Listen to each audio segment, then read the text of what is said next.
Čaute všetci, tak toto video bude bike check, no, tohto krásneho bajku, tento modrou farbou rámu.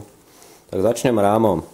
Takže rám KGB Gagarin 1.0, raz prasknutý, tuto pod hornou trubkou mi praskol, neviem dôvod prečo mi praskol, ale je tu teraz taký nepekný zvar, ale aspoň to drží.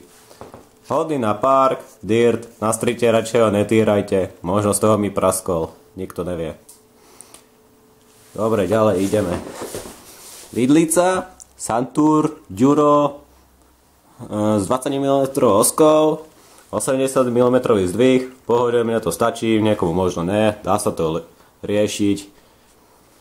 Potom predný náboj, Novatek DH41SB, v pohode náboj, síce o 100 g ťažší ako iné náboje, ale v pohode mal takých 200 g, ale plní svoju funkciu veľmi dobre, takže nie je čo riešiť. Rafik Alex Rims DM24, vydrží všetko, za 20 €, asi najlepší rafik, čo sa dá zohnať. Vydrží všetko, točky, vypí a takéto hovadiny. A drží v podstate, skoro ani osmičku nemám. Tak plášť, to je Kunda Small Block 8 SBčko 26x2,1. V pohode, moc griplavé, všade drží dobre okrem mokrého plechu. Presunieme sa sem, takže tuto 13-zubový driver, náboj zadný Joytech s guličkovými ložiskami, celkom v pohode náboj.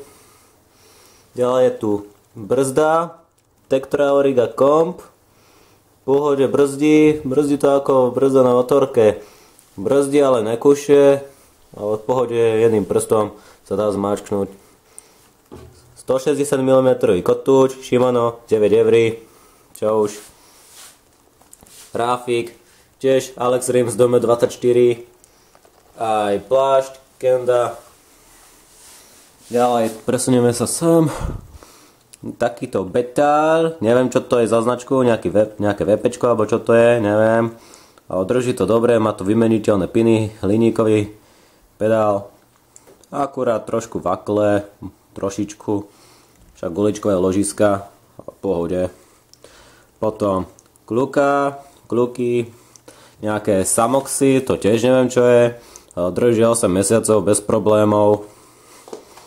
Potom píla, tiež neviem čo je to za pílo, máme ešte vajco, 28 zubov, 28, 13, prevod, reťaz, KMC 710, alebo ako sa to označuje, neviem, celkom pekná, hrubá reťaz, vydrží veľa.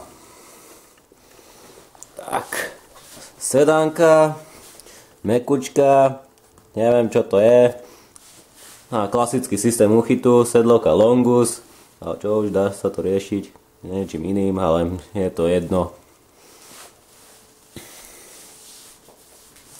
Takže tuto máme predstavec, Truvativ Husefeld, zoženete ho za 18 €, ale v pohode je predstavec, akurát keď chcete takéto tenšie rajdy 25,4, tak treba kúpiť redukciu ešte. Na sere. Rajdy, NS Mint, NSBKS Mint, šírka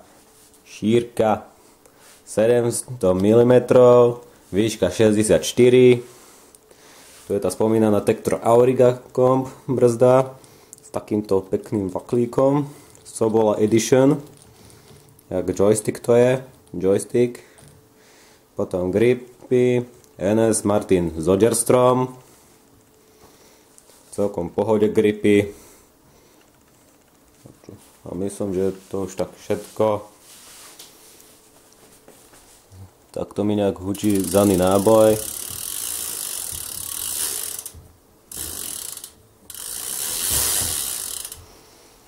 A to už je fakt všetko. Čaute.